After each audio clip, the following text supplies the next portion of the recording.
Le nouveau système de navigation développé par Garmin a reçu plusieurs améliorations, notamment une imagerie incroyablement nette et une fonctionnalité simplifiée. Pour commencer, touchez simplement l'icône de navigation à l'écran d'accueil Home du système audio sur affichage. Lorsque le système démarre, il présente une interface très simple offrant deux options faciles à comprendre: où aller et visualiser carte. L'utilisateur sait donc tout de suite comment commencer. Il remarquera aussi des icônes pour les applications et les réglages. Lorsque l'utilisateur touche l'option « Où aller », le système lui présente divers raccourcis qui lui permettent de faire une recherche rapide dans la catégorie qui l'intéresse: restaurant, station-service, endroit magasinage ou le plus proche concessionnaire Honda. La nouvelle fonction de recherche prédictive universelle permet de trouver facilement une destination ou un point d'intérêt local par son nom ou en entrant une adresse dans la barre de recherche. Le système commencera à chercher pendant que vous entrez la destination ou l'adresse désirée. C'est simple et intuitif. Essayons. Nous allons établir un itinéraire pour la tour du CN à Toronto. Vous voyez qu'il trouve la tour du CN avant que nous ayons fini d'entrer le nom. Pour lancer le guidage routier, touchez Go et l'itinéraire s'affiche sur la carte. Vous avez aussi l'option d'afficher et de choisir des itinéraires différents. Lorsque le véhicule roule à plus de 13 000 à l'heure, il devient seulement possible d'établir une destination par instruction vocale. La nouvelle fonction de reconnaissance vocale simplifiée rend plus facile que jamais auparavant la recherche des destinations, des adresses et des commerces. Nous en parlerons plus longuement tout à l'heure. À partir de la page de recherche, vous pouvez aussi établir l'endroit de votre domicile en touchant l'icône Maison, Home, et en entrant votre adresse. L'icône Récent, Recent, affichée à la page de recherche vous permet de voir vos itinéraires récents au cas où vous voudriez en utiliser un de nouveau. Pour changer de zone de recherche, touchez le coin supérieur droit de l'écran afin d'accéder à plusieurs façons de chercher des points d'intérêt. Ce peut être à l'endroit où vous vous trouvez, sur votre itinéraire actif, dans votre ville ou dans une toute autre ville. Il est aussi possible de créer des raccourcis et d'en ajouter jusqu'à 34 à l'écran de recherche. Il vous suffit de défiler jusqu'à l'icône « Ajouter raccourci » et de sélectionner l'option que vous désirez ajouter à l'écran.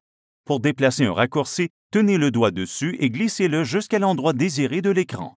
Si on appuie sur l'icône Menu, diverses façons d'éditer les endroits et les raccourcis s'affichent. Il suffit ensuite de suivre les instructions qui paraissent à l'écran. Un appui sur l'icône Apps affiche une liste d'outils grâce auxquels l'utilisateur peut planifier un voyage, convertir les milles en kilomètres, voir où il est allé hier ou équilibrer son carnet de chèques au moyen de la calculatrice. EcoRoute offre des outils qui permettent au conducteur d'améliorer son rendement énergétique ou de calculer combien il en coûtera en carburant pour se rendre à un endroit donné, en plus d'offrir d'autres informations utiles. L'outil Planification de voyage Trip Planner permet de planifier un voyage au complet avec destinations multiples. Nous allons maintenant toucher l'icône Réglages. À partir de la liste affichée, il est possible de personnaliser différentes fonctions, comme l'aspect visuel de la carte en lui ajoutant des niveaux, par exemple des bâtiments en 3D ou le relief en 3D. Vous pourrez alors voir le relief et les divers points de repère en 3D, comme s'ils sortaient de l'écran.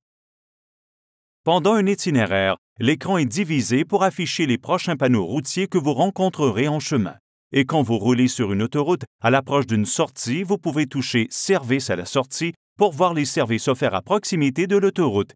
C'est une fonction très utile. La limite de vitesse et l'heure estimée d'arrivée à destination sont également affichées. Vous pouvez même personnaliser l'icône de votre véhicule affichée à l'écran en choisissant parmi plusieurs icônes possibles.